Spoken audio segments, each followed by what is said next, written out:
If I could get everyone's attention, my name is Richard, and I want to welcome everyone to the 14th Lava Salon. This is the Los Angeles Visionaries Association, and this is a very informal gathering on the last Sunday of the month. Today's Easter, right? Yep.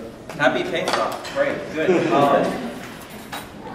We have a great lineup today. Just quickly, Lava is a very loose-knit consortium of people that do things, and once a month we all try and come together here and eat pie and have music by which to eat pie to, which is something the ukulele is going to do. And we have Ian. You're Ian Whitcomb. Raise your hand. Ian, Ian and I both share a passion for deerstalker hats. Well, I did. You don't anymore? No. Really? Okay. Another beautiful relationship. You just broke up. I still like. Okay, I lost mine a long time ago. It's probably going to be years for me to get another one. You have mine. Ian's going to sing for a bit. Where's the ukulele? Hi, ukulele. You're going to sing for a little bit. Maybe we'll have a break so people can replenish their pie supplies, so they can have a fresh piece of pie to eat music by as you sing. Yes. Good. Anything exciting coming up for Lava? We have flyers. Okay, we have flyers. I don't want to bore you. Flyers here around. Interesting article about my wife in Venice Magazine. They gave us a bunch. Take one if you want. I don't want it. Yeah, I want them out of the house. Gene Scolati, say hi. Hi. This is Gene Scolati. He's a good friend of ours. Gene, next month you're coming back with your scrolls. No, June. June. Sorry, next one is May. Gene does an ongoing series with Terry. Do you want to say something about how great Gene's scrolls are? Because I know he won't. Gene's scrolls are unique. They're about, what, 60 feet long each, so we take over. I've never seen anything, any parallel to them ever in the 25 years that I handle fine art. They are a link to a childhood imagination like no other. I mean, he creates worlds and laws and... They're very good. Yeah. So Gene, we look forward to you coming back in June, and we'll take over that back wall. Okay. Those tables back there, and you'll do you'll make some more magic. All right. Well, Ian, I don't know how to introduce you because you're so great. Yeah. You're fun. I'll just roam the room. Where's? Yeah, Ian. I'm not going to sing much today. Actually, I'm going to talk, and mainly I'd like questions and things, and that will direct me more. But I mean, I guess if you don't know who I am, anyway, I'm English, and I live in Los Angeles and love Los Angeles. Actually, there's a piece in the LA Times today about a reconsideration of Raina Banham's book on LA, and it's critical of him, and I was trying to think what is it that I like about LA, and I couldn't think. I guess it's the sum of the people I know here. Thank you. And I guess it's because this is my home wherever I lived. I mean, it could be Lebanon. I still enjoy it because you just make friends and you find your own niche. And we live in Los Angeles County in a place called Altadena, which some of you may know. A very interesting place indeed. Lived there a long time. I came here to Los Angeles actually in 1963, and I got off on a bus, Greyhound bus. I bought a ticket in Ireland actually. It was a $99 ticket, and I was a student at Trinity College in Dublin. I'm actually English, but it's a very complicated story as to how I was there. And so I got this ticket, and I had some friends in Los Angeles who I'd never met actually friends of friends. And I remember I got off the bus, the Greyhound bus in Los Angeles, downtown, and I had read about Los Angeles and Hollywood, of course, films. And Los Angeles seemed to be such a magical word. And if you look at a map, it looks like it's on the edge of the world, and it's just blue beyond. It's on a map because it's colours, and it was all blue. And so I thought this must be a magical town. When I arrived, not far from here, I thought, this is absolutely horrible. It's like New York, which I'd best been in and I couldn't stand. And I thought, this is really vile. And my friend that I was going to see at that time was an oil man. He was a friend of the family. So he said, well, just spend a couple of hours because I'm still at work downtown. And I went, and at that time, these streets here, the theatres were operating still. They were all what they call a grindhouse. And they were showing non-stop films. And I went in, I think it was 4 hours I had, and I just watched nothing but B pictures. They were absolutely wonderful. Science fiction films, men stuck in Alaska. I remember the whole bunch, or they were in the North Pole or something, and people kept coming into their igloos and attacking them. It was wonderful. Anyway, that was my first trip in LA, time in LA, but I did one great thing that day. I went to a pawn shop, P-A-W-N. Well, I could talk to you about porn. I just made my first porn film. You don't know about that. A few blocks at the end of 6th Street on Monday. I'm playing in a porn film. Anyway, see, this is what's great about LA. You could do none of this in England. That's why I came here. Anyway, so I went to this pawn shop, and in the window they had a ukulele for $25. $30 actually, a Martin. Well, they're $1,000 now. And I bought that ukulele, and I had that ukulele for years, and I took it on the bus, went up to Seattle to see my cousin. Cut a long story short, I got a job there playing in a coffee house. I was 63. They bought me back the next year, 64. The Beatles were big, so I came back, advertised as straight from London via Liverpool, Ian Whitcomb, and while I was there in Seattle that 1964, I got a contract in Seattle with the only record guy in town, Jerry Denham, who had just had produce a big hit called Louie Louie by the Kingsmen. And I went up to him with my ukulele, and Jerry, I said, I'm going to be the next Mick Jagger, and he did this sign too. And he signed me, it didn't cost him anything. And I went back to Dublin, Trinity College Dublin, and I had a band at that time. We called ourselves a rhythm and blues band because, like many middle-class youths in Britain at that time, the same thing applies to the Mick Jagger and co. We were in love, and I still am, with rhythm and blues, you know, the real black thing. And I realized after a while with our band, what was the point of me as a white, upper-class Englishman pretending to be a black American? I mean, it was ludicrous and it was rude too, much as we respected this music. So I started recording pop songs with the band. So 1964, we cut a song called This Sporting Life. It got released by this same guy who did this to me in Seattle, Jerry Denham. What the hell, you know? So it became a hit in Seattle, became a hit out here on the West Coast, top 10 hit. The follow-up record, which we made in Dublin, was called You Turn Me On. And that got into the top 10. And that made me a teenage idol. So that when I arrived by plane in 1965, unlike when I arrived here in 1963 at the bus station, I arrived by plane. When I got off the plane in LAX, there was a mob scene. And I remember the airport terminal was closed down. As I got off, I've never had it. It was amazing. This was the spring of 1965, and I got off, and I was incredible. I saw all these screaming teenage kids there. At the back, I saw my brother. Now, my brother had been working for the family oil company. That's another story, in Oklahoma. And he'd come out here to see me, and he'd stayed on.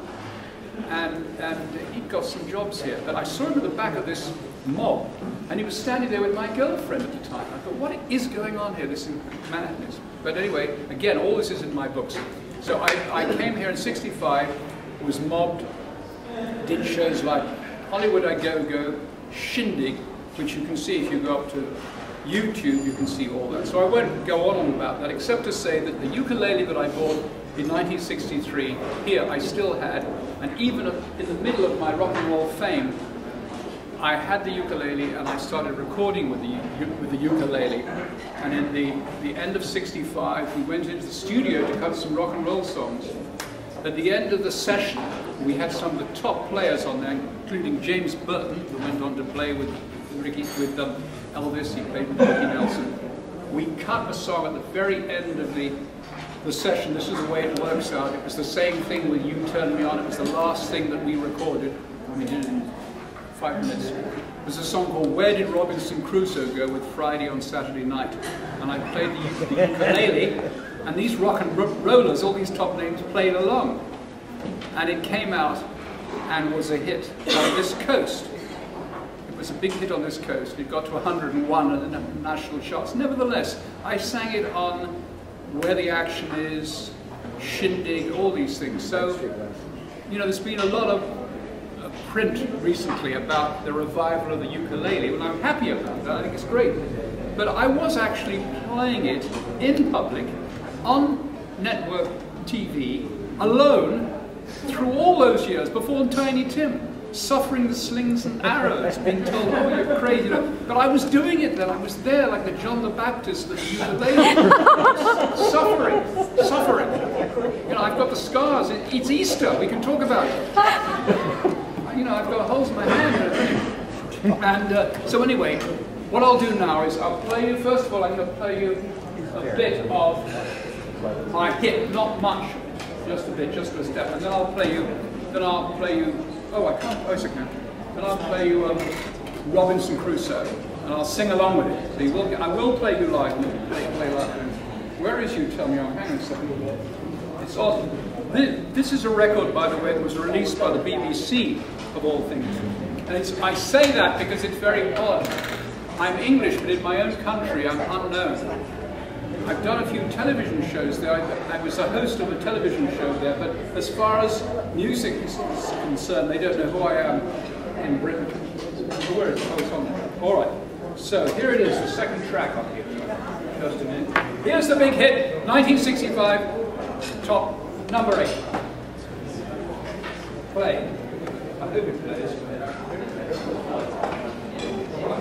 Oh, it's gone. Why is what's happened? Sorry. Well, you'll just have to sing it then. Oh, sorry. I was thinking it was working. Now it's not working. No. Now play. Nope. I can't work it. Okay. It'll work in a minute. Sorry. Well, we'll do something else then. No, it's not that. It's in here. No, it's not. It's on random.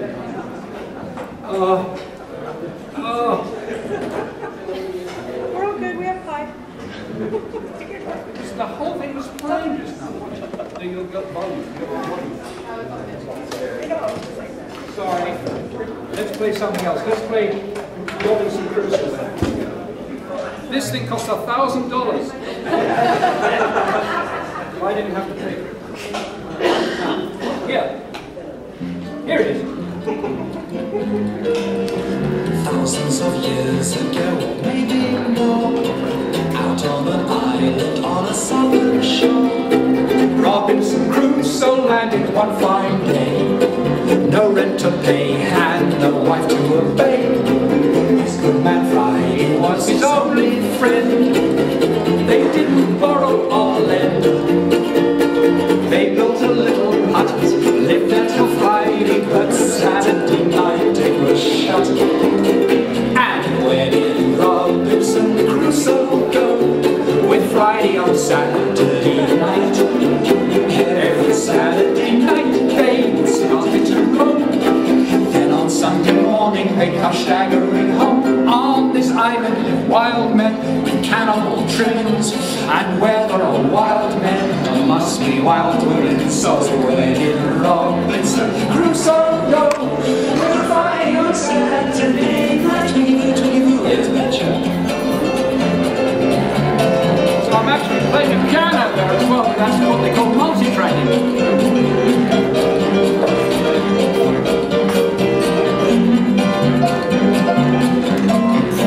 On this island, wild men, cannibal criminals, and where there are wild men, there must be wild women. So where did Robinson Crusoe go? With Friday on Saturday night. Oh, that's the story. With Friday on Saturday night. Reach your own conclusion. With Friday on Saturday night.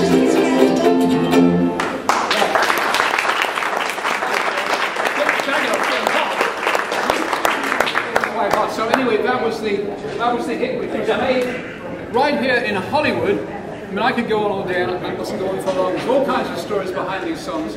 We made that at a wonderful studio, because I know you all study Los Angeles. That was made in a classic studio called Annex, and it's on North Sycamore, just off Santa Monica Boulevard. Now that studio goes back to the late 20s. It was the original Victor recording studio, and they recorded Jimmy Rogers there, the singing brakeman. Wow. They recorded Elvis's first Hollywood records there. When I was working there, the engineer was called Thorne Nogar. He could always be found on an afternoon in the, what's that bar that's right there with the sort of Asiatic name? Formosa. Formosa. He was always there, that's right. He was there until he fell off the stool. He was a heavy drinker, and good for him. I like heavy drinkers. And he was the guy who engineered that. And I found out that he was also the guy who engineered all the Spike Jones recordings too. And which were wonderfully made. Anyway, one day I was in that same studio, long after I'd recorded that, and I was recording a song called They Gotta Quit Kicking My Dog Around. And with me, recording with me, was a guy, bass player called Ray Pullman, who was part of the Wrecking Crew, who played on all the Phil Spector hits. And we were beginning this song, we were doing recording, standing there, and it went like, went whoop, whoop, whoop, woof, woof, woof, woof, woof. And he was doing the dogs, da da da da da da da. And suddenly in came Herb Alpert, who was a friend of Ray Pullman's, and he said, Ray, what's happening, man? Are you okay? You got a drug problem? I mean, what is going on? Because Ray was going woof woof woof woof, and Ray said, no, I'm recording with Ian Whitcomb, and Herb Alpert laughed and went off. That's happened to me several times. When I was recording in England, in Wembley, in 1975, with another producer, Mike Hurst, Paul McCartney happened to be recording next door. Paul McCartney, who was recording Paul McCartney Live. You see what that was? He'd done a live concert, and it was all screwed up, so he came in to re-record it, Paul McCartney Live. But he came into our studio and said, ooh, who are you recording then? And Mike Hurst said, Ian Whitcomb, and laughed again, so whenever my name comes up with the real movers and shakers of rock and roll, they laugh. So I guess they know who I am. I produce a laugh. So that's what happens to me. But recently, I've written a lot of books. Some of you may know about this. Well, here's one of my books. The last book I had published in England in hardback. And this is called Resident Alien. And it's quite a good book, and it's all about my life in Altadena and how I bought my house. And actually, it was supposed to be, it was the company that commissioned it, wanted a history of Los Angeles, but I didn't do that. I wrote about my life. And so there's the book. And I've got some copies of it here if you want to buy it. In fact, I'm going to do a commercial now. If you buy this book, which is my new book, you get this free. Incredible, isn't it? There we go. This is $25. So this is the new book, and I thought I would just maybe read you out a little bit of this, a short bit anyway. This is quite a funny book. What I've done is, like many of us, for 15 years now, ever since the internet began, I think, or even longer, whenever it began, I actually started writing what they now call a blog. I don't call it that.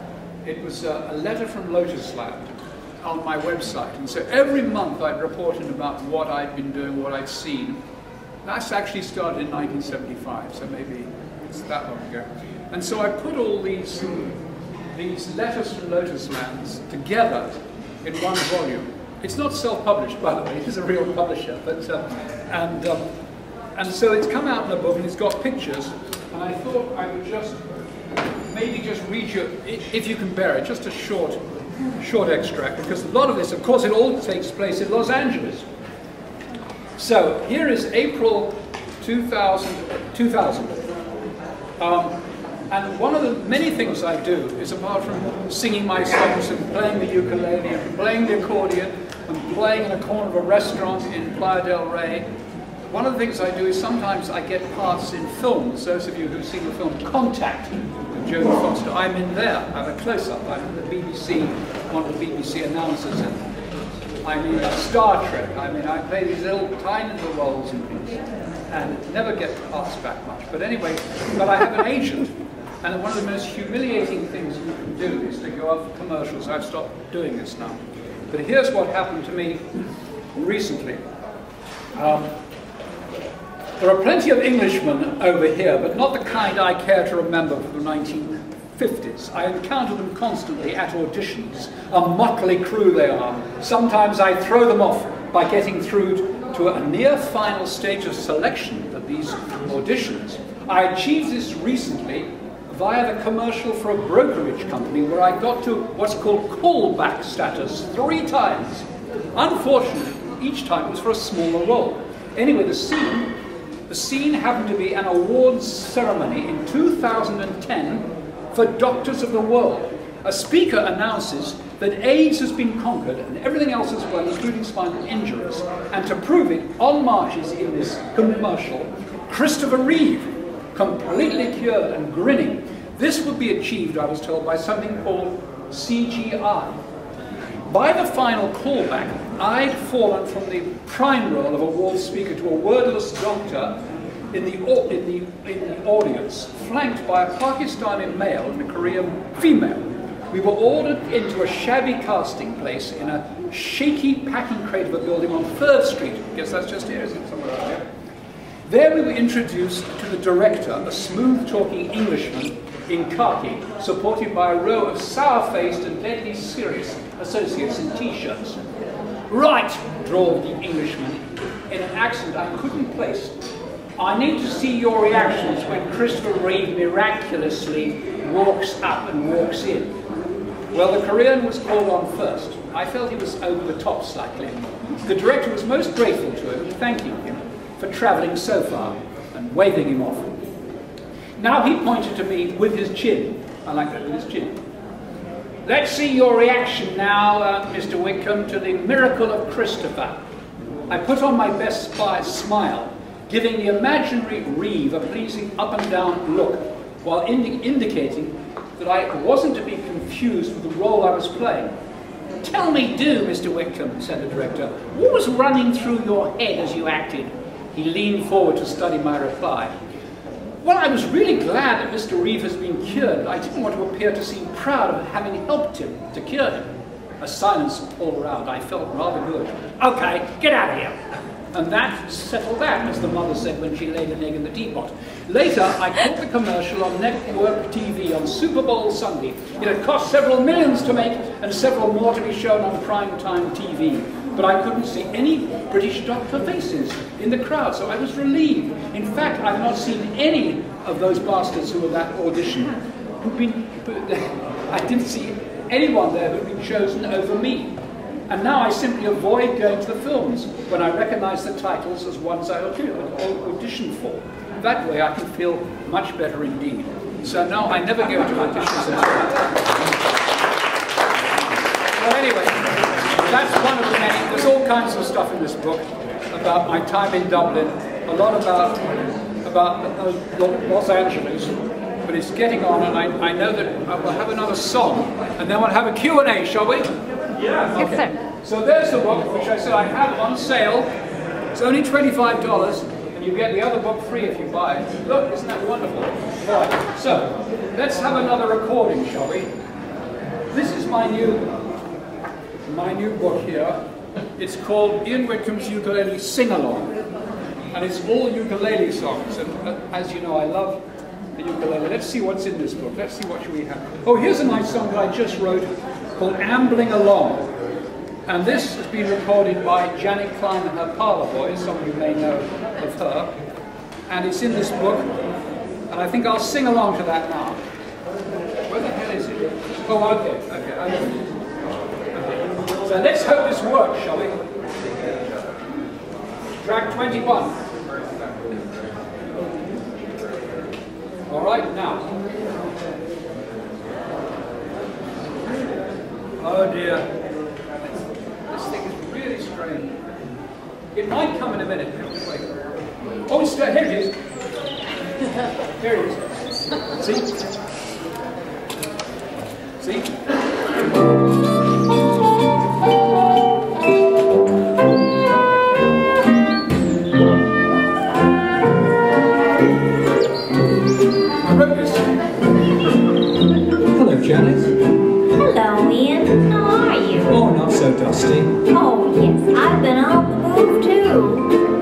awful landlord again.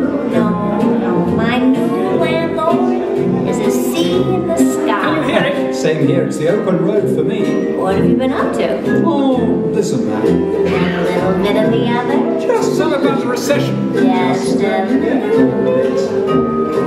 You used to have plans to be a big man, a hit man. I certainly did. You said you'd become the king of some island. Well, yes, and have all those Ujars and Ellingtons. What happened? Well, I didn't fancy the travelling or the sleeping arrangements when I got there. Well, now we're both in the same pickle, salted and serene, just ambling along. Not racing madly to nowhere. Exactly, and king and queen are relaxing. I didn't know you spoke French. A little bit. People bustle round and round, hustling night and day. We just look and laugh because we go a different way. Ambling along in the sunshine, ambling along in the rain. We Take our time as the world rushes by. We keep our eyes on the sea and the sky, ambling along without worries, smiling 'cause we've got no stocks or shares. We don't care for telephones, all we hear are birdies' bells. Tweety, tweet, tweety, tweet, tweety, tweet, tweet. got no worries, got no cares. Big old family.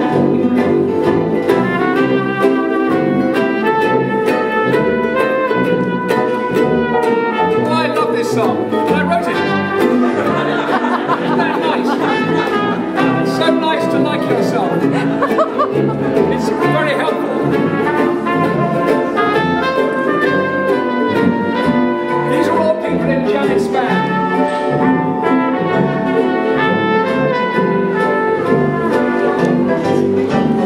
Ambling along with my Smiling now, we've got no stocks or shares. We've no need for telephones, all we hear are birdies' bells. Tweet, tweet, tweety, tweet, tweety, tweet, tweet. Got no worries, got no cares.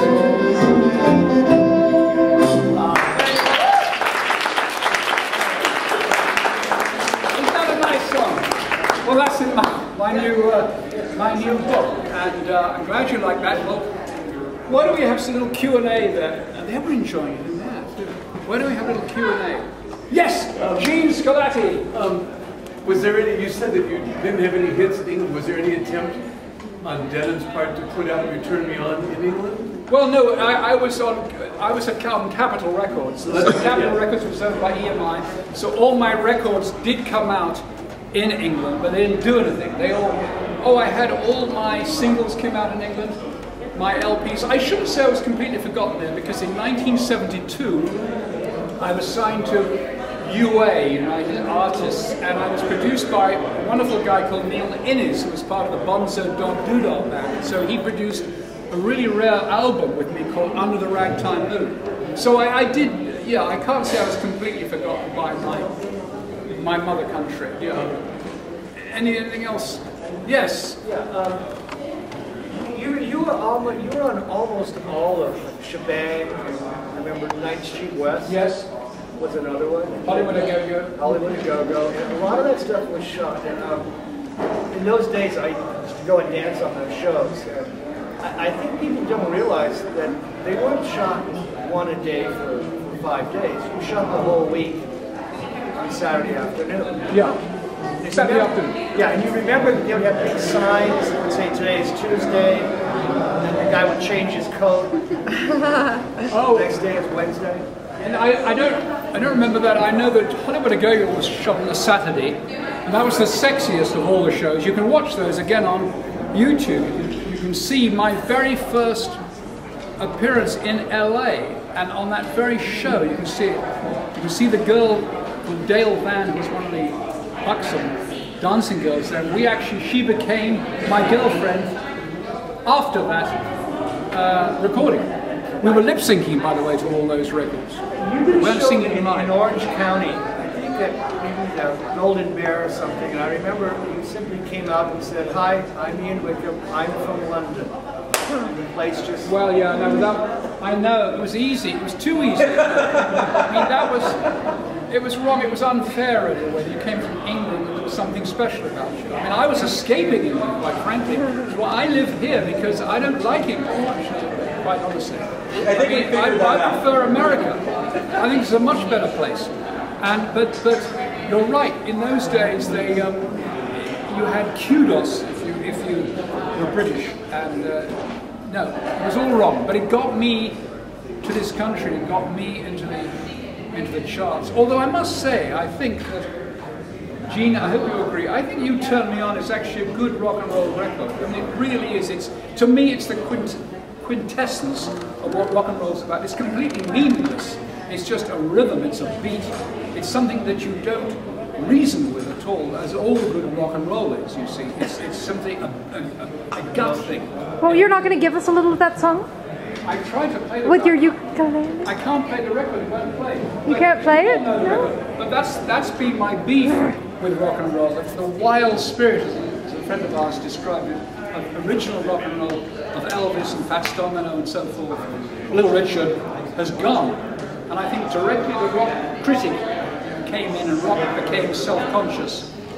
And these bloody college people like myself, they came in, the whole wonderful unself-conscious, the whole truly American nature of rock and roll got self-conscious and fossilized and destroyed, and that's the end of it. So I like this country when it was a wild, I mean not too wild, but a wild place, free of European trappings, of things called good taste and stuff like that, and words like literature.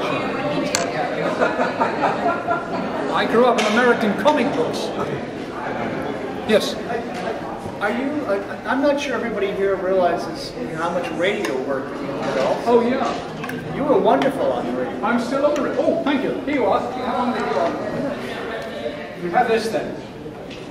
Actually, you can all have copies of this. This is my radio, new radio show I'm on. I'll talk about it. Here. I've been on the radio since I was on KROQ, starting in 1980.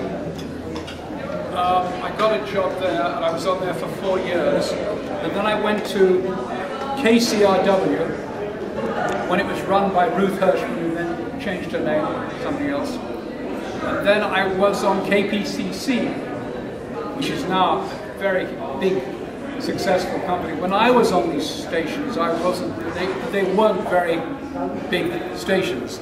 Actually, I'm a talisman in a way, it's a weather vane, because when I come on these stations, they become big, but then they throw me off. So. Or at least they come. It's uncanny. K-Rock, when I was on K-Rock, it was nothing. And when I was removed, it became big.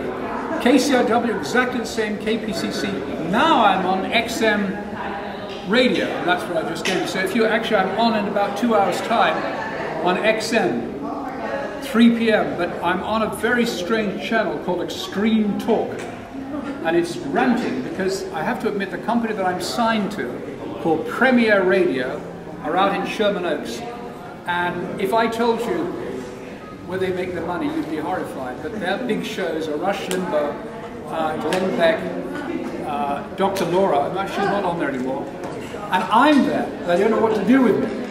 So they put me on a channel called Channel 152 Extreme Talk. And I follow the gun show, which is followed by the Tea Party show or something like that. But there I am, and so if you're of that persuasion, you're hearing all these shows, and suddenly I come on with this kind of thing, with these kind of songs. And this is Easter, and actually I've just on my show, I do a song that I've just written especially for Easter. Hang on, I'll play it to you now. Hang on, wrong key. He's up, he's risen, he's here.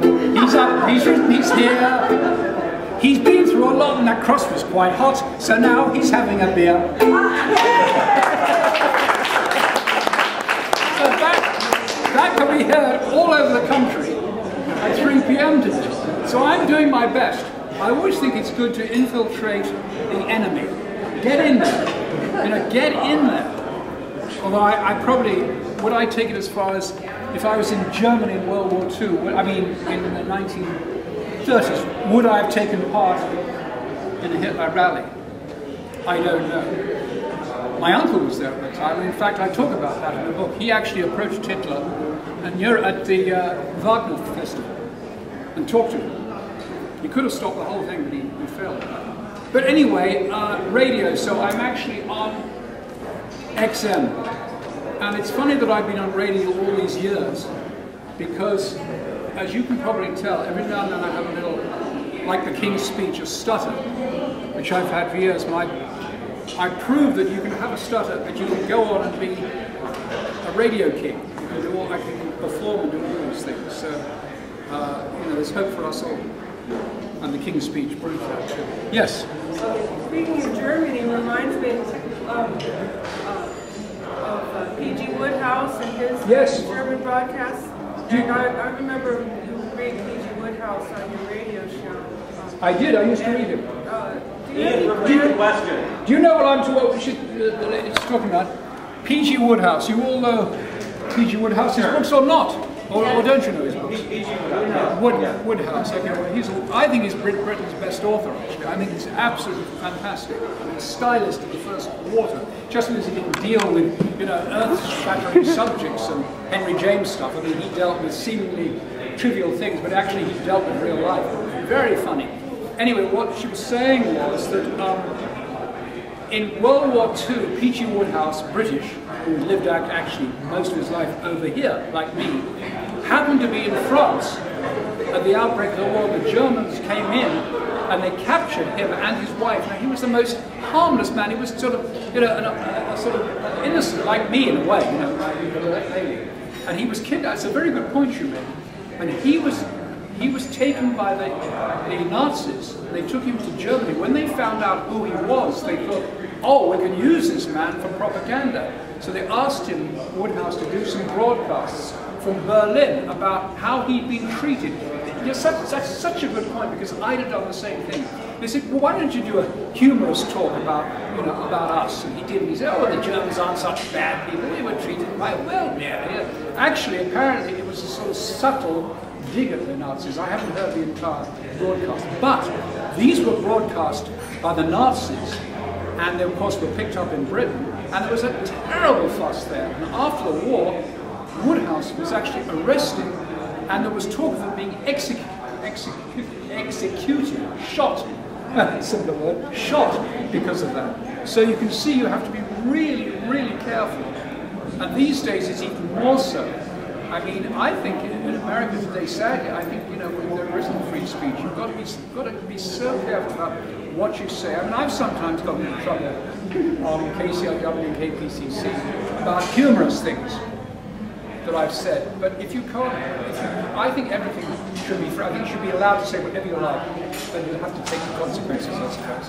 But that's a good point. I think I would have done the same as Woodhouse. And I think, looking back, he shouldn't have done that. I mean, he shouldn't have been as naive as that. But yes, his broadcasts were too subtle. Absolutely. Any more? How are we doing for time? Because I don't. Well, I think if we could wrap it up in the next 5 minutes, fine. Good. Any? Yes, sir. Although you had already established yourself here prior to the British invasion, were you considered part of that? Did you ever go out on tour with them? Oh, with yes. Any of those other bands? No, I was part of the latter day invasion. I mean, the first invasion was like 1964 with the Beatles. I mean, they were the first, and then because of them, it was, you know, Freddie and the Dreamers and the Dear Clark Five were very big. And Peter Loon, Herman's Hermits, and so forth. Peter and Gordon. Now I came in '65, so the invasion had been going for a year. And I'm sure that well, I'm not sure. I was going to say that the reason I became a hit was my Englishness, but as we were saying, the record itself, You Turn Me On, and none of my records have any Englishness about them. So, but I think when kids saw what I looked like, there's a picture of me on the back here, with my deerstalker hat. There's another one. Anyway, when they read about me, knew I was English, then I think that helped sell me. I mean, I think the image of, I mean, I can talk a lot about how one becomes a star, what it's like to be a teen star, because I was that. I understand the Justin Bieber thing. I mean, I think I was probably a star for a short time because not only what my record sounded like, but what I looked like, because at the time I looked quite cute. There's some photographs here somewhere. Well, they actually can't really see them there. But anyway, I was, so I think the image was part of it. Yeah.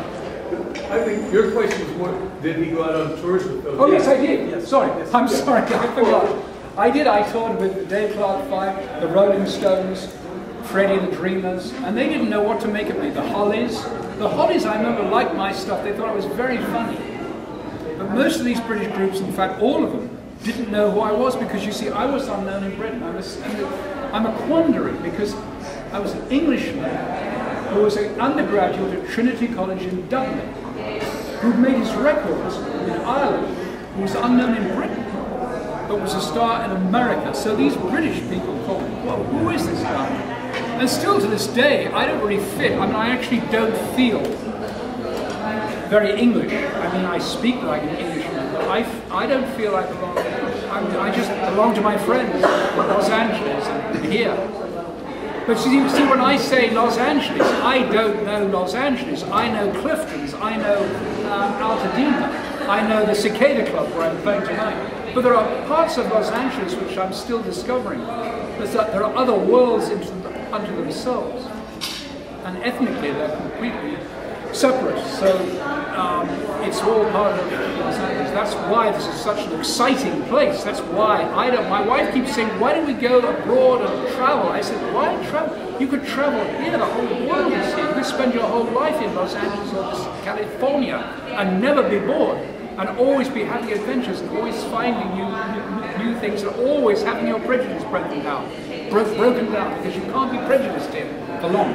Yeah. Did you said you didn't like New York. Did you have any preconception that New York would be a great place like Los Angeles? You were disillusioned? I never wanted to go to New York. I never wanted to go to the East Coast because, to me, it's a second-rate Europe. I don't want any of that. That's the America that began on that strip, you know, and they were trying to be British all the time. You know, I don't need Cape Cod. I don't need Tudor beans.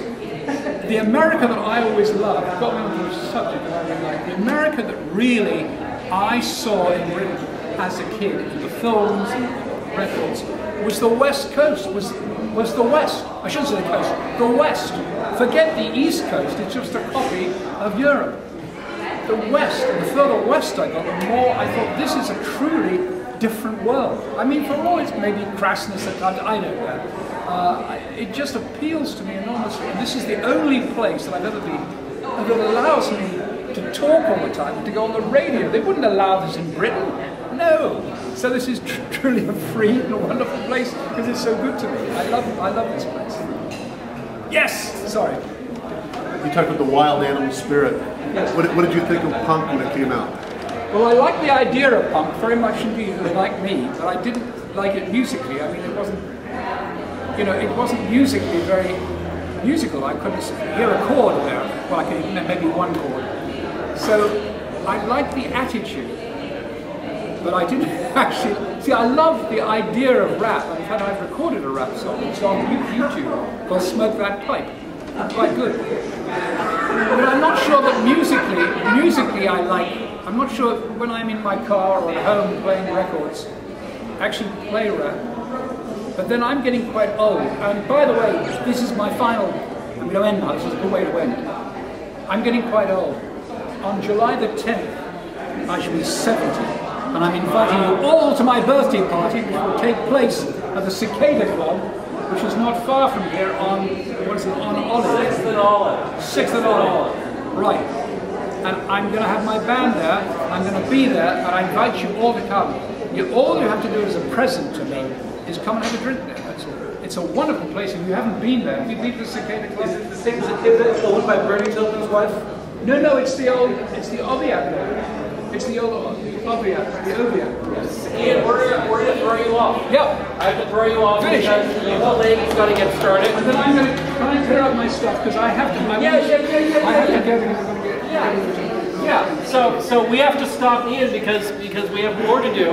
But Thessaly, do you want to give people maybe, why don't you come on in, maybe people can run down and get another piece of pie. Yeah, So let's just take it. Yeah, no, absolutely. And then people can run down and maybe get a quick piece of pie. You can break down. But you can sell some books, yes? Yeah, no, of course, no. So what we're going to do is we're just going to have about 5 minutes of transition.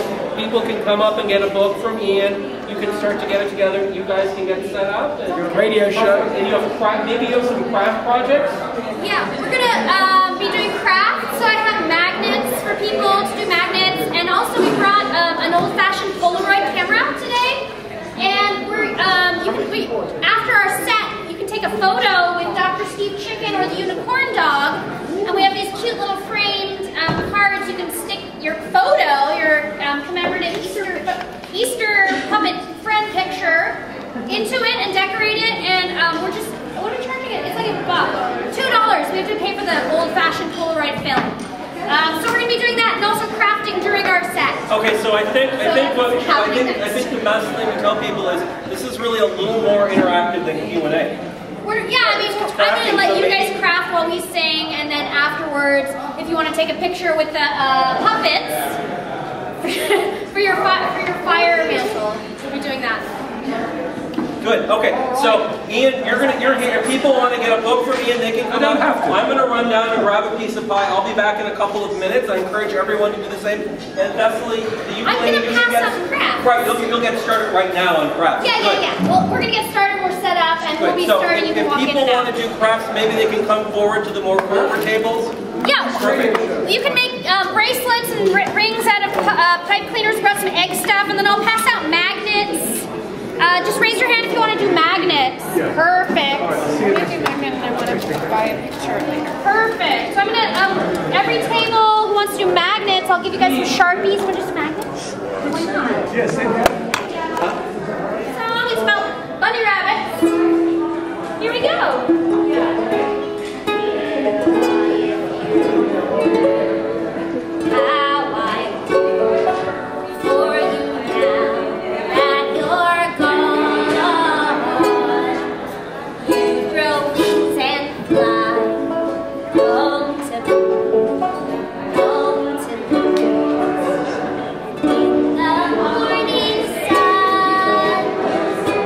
Let's pretend we're bunny rabbits.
Love Songs album.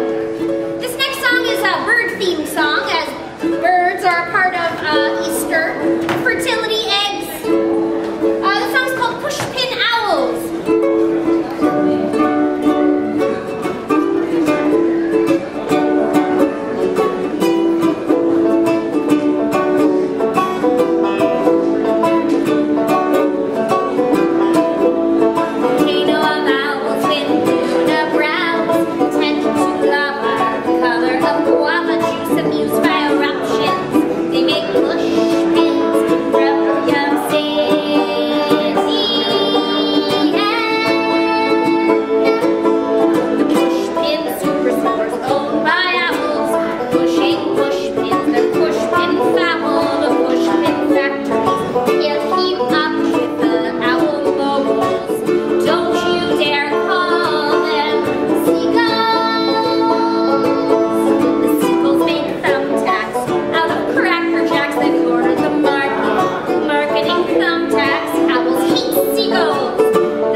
Muchas gracias. I can go to lunch and nice.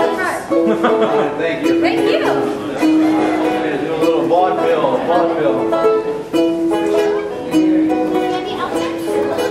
She's looking good. Found it.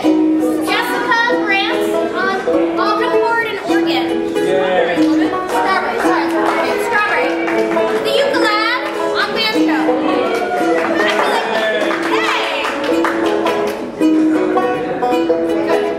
Okay, great. Candy outfits. Yeah. Singing.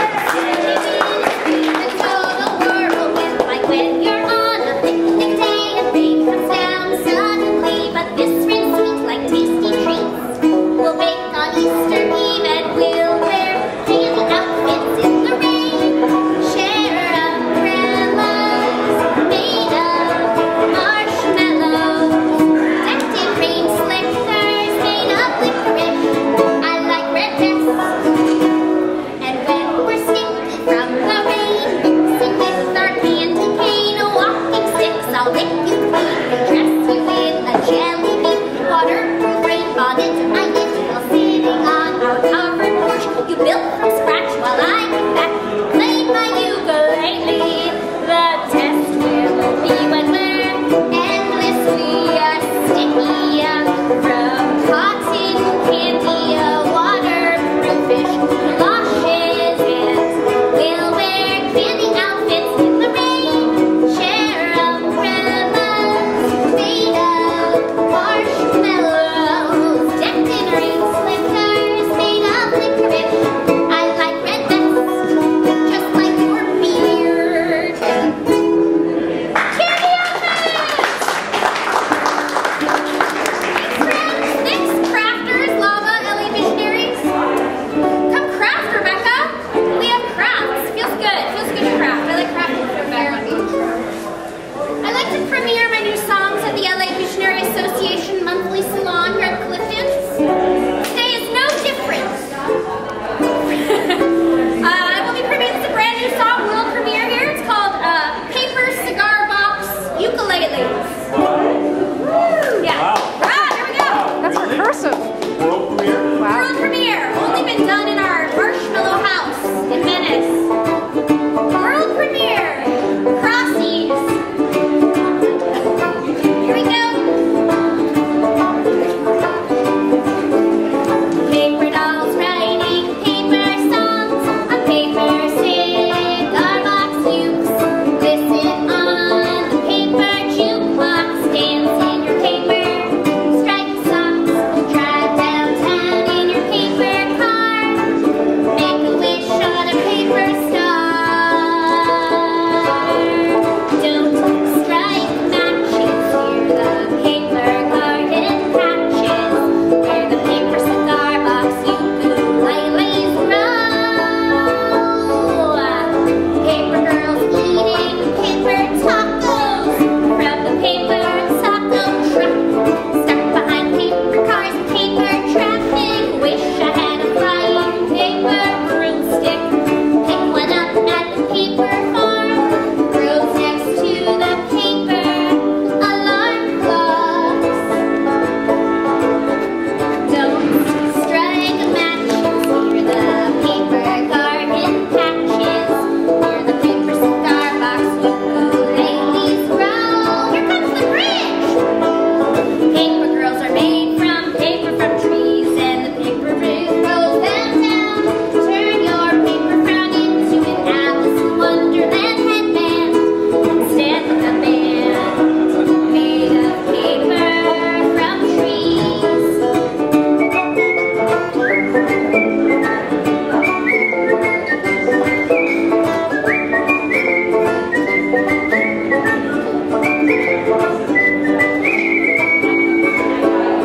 Paper bands will play paper trumpets.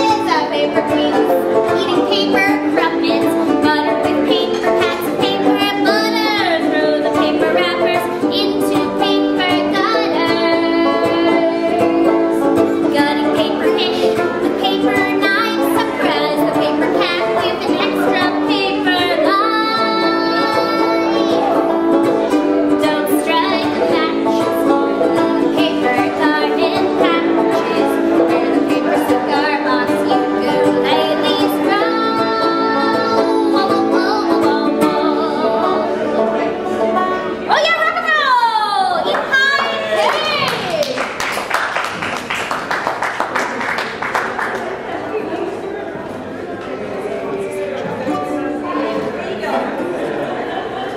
It is springtime! Woohoo! Yes! The time of flowers! A couple years ago, I met the Ukulad, and there was this fabulous Murakami art show going on at the Mocha. Who saw the Murakami show? Millions of flowers! Wasn't that amazing? Fantastic. So we saw that show, we fell in love, I wrote this song. This song is called Flower Week, and it is springtime, so it's time to go to the poppies. We're going to go to the poppies next week. Oh, yeah, you should come. Anyone who wants to go to the poppies, we were talking about going to the poppies. I think it's When? Saturday. This song features the ukulele harmonica.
very good. It's so nice. We used to do crafts so much as children. I did interactive crafting yesterday. We did interactive crafting with like 1,000 kids yesterday. It was totally exhausting and stressful, but it was also awesome to see all kids. They just all wanted to work with their hands no matter what.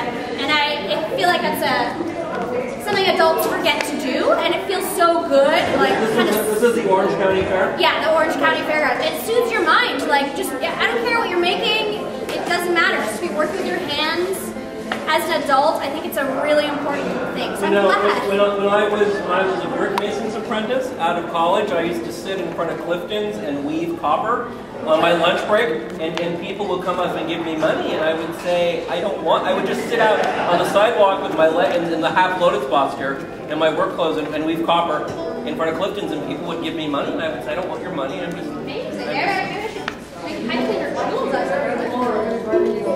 It's good. Yeah, it's really good. It's very soothing. It's very soothing. It soothes your mind. It helps you think for what's People focus on, my point is people focus on that.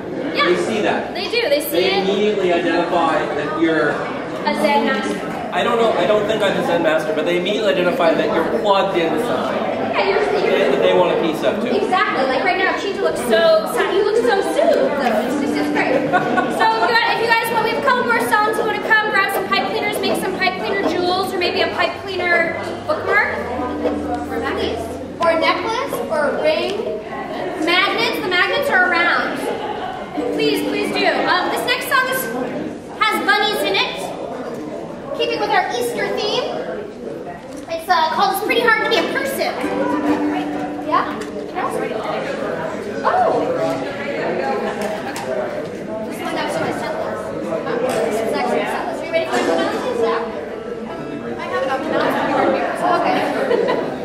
So it is chess. This goes with that, how hard it is to be, how great it is to craft. Singing is also great. So it is hard to be a person, but there are reasons to celebrate, like pie and crafting and good glass of wine, the beach. When in doubt, go to the beach.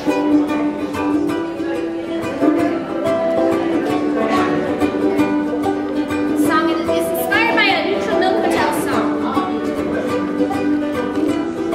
Here we go. It's pretty hard to be a person. It seems that people problems are so much worse than the problems of lonely robots, wild rabbits, Mr. McGregor's tasty garden carrots. Robots are silver, rabbits are gray, carrots are orange. We got to celebrate today. When your heart feels heavy today, at least we don't have scurvy today. When your heart feels droopy, it's true. Life is bumpy, but there's always things like bumblebees, butterflies, and flying squirrels. One day I'll travel the world. I'll go to India, Mongolia, the Great Wall of China. I kinda wanna see Afghanistan. I got a plan to get us out of here. If the rest of the world would only hear me, we've got to plant community gardens. We've got to begin to rid ourselves of fear and greed. We need to read more books, cook from scratch, watch patches grow into watermelon. Whistle break.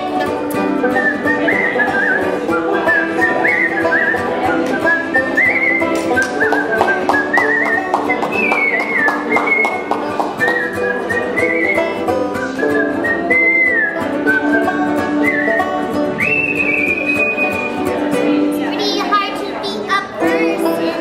It seems that people problems are so much worse than the problems of lonely robots, wild rabbits, Mr. McGregor's tasty garden carrots. Robots are metal, rabbits twitch, carrots are crunchy. You've got to make a wish today to be happy, today to fall in love with life or another person, or that great piece of pie you got at Clifton's, or that really awesome parking place you got right outside the restaurant, or that great sun that comes up every day, or those cool little clouds that are outside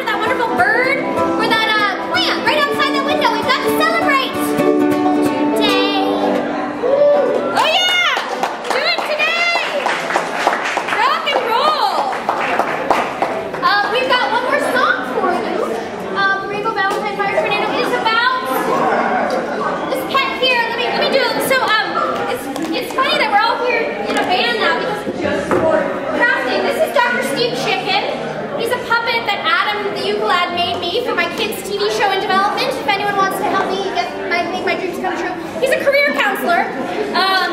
You can take your photo with Dr. Steve after. So Adam made Dr. Steve for me. And Jessica, who's my fabulous new friend, has made this strawberry.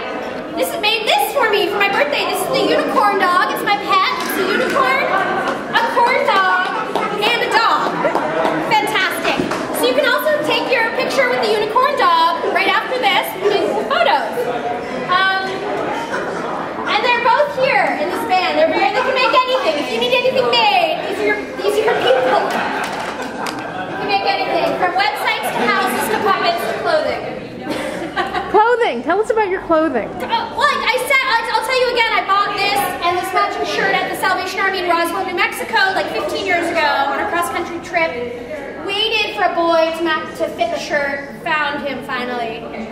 It's like Cinderella. He fits the shirt. He stayed. How about the red hair? What? Red hair and rabbit ears on the organ. The rabbit ears. Did you make these rabbit ears? Red hair. The red hair. And the red boots. She looks great, doesn't she? Yeah, I know. Give her a round of applause. Strawberry, playing this incredible on the organ. She's amazing. Yeah, she's phenomenal. So I'm really happy to be playing with these guys.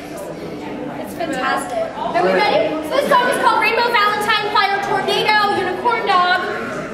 To give you a beautiful, powerful, magical, to give you just a little quick thing, I changed my name when I was 5 years old to Rainbow Valentine. And I was Rainbow Valentine for like a year. I refused to answer to anything else. Isn't that fantastic? So here we go.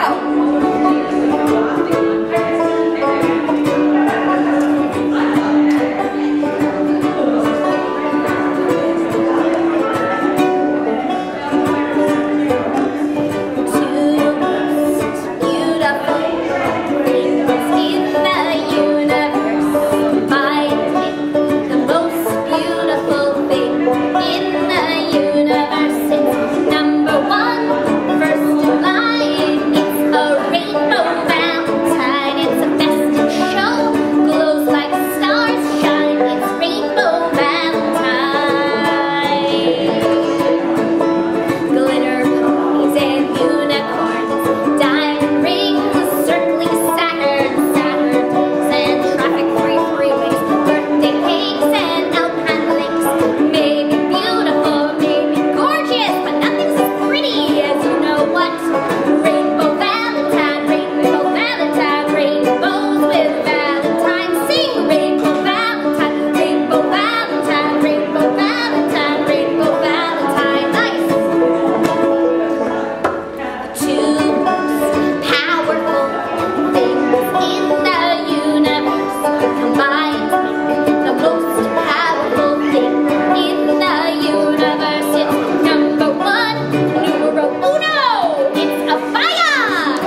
excellent, Kim. I think you and I are first. Oh, yes, definitely. Yeah, yeah. Yes, yes. We've got a, can we get the tripod, Jessica? No. Okay, so we also have Miss Karen here. I brought Miss Karen. She's a breaking news reporter. I'm open for a corn dog. Oh, you want a photo with the unicorn dog? And I'm open to eat one. You want to eat my unicorn dog? Please don't eat my unicorn dog. Corn dog, not that corn dog. Here. I'm the MC at the Venice Music Beach Festival. You guys, You got it's a free. current telephone number to give you a call? Or you do birthday parties? I do birthday parties. I do it all. Okay, wonderful. Yeah. Yeah. Is it a Rainbow Valentine or You can call me Rainbow Valentine. Both. I can answer both. Thank you, you're so kind. Oh, love. Happy Easter. Happy Easter. Thank you. Yeah, who's Happy first? Easter to you folks. Happy Easter. Okay, well, just Strawberry. Who's you? What's your name? Yes, definitely. That's right. We're close to that. Yeah, great. Well, Back there.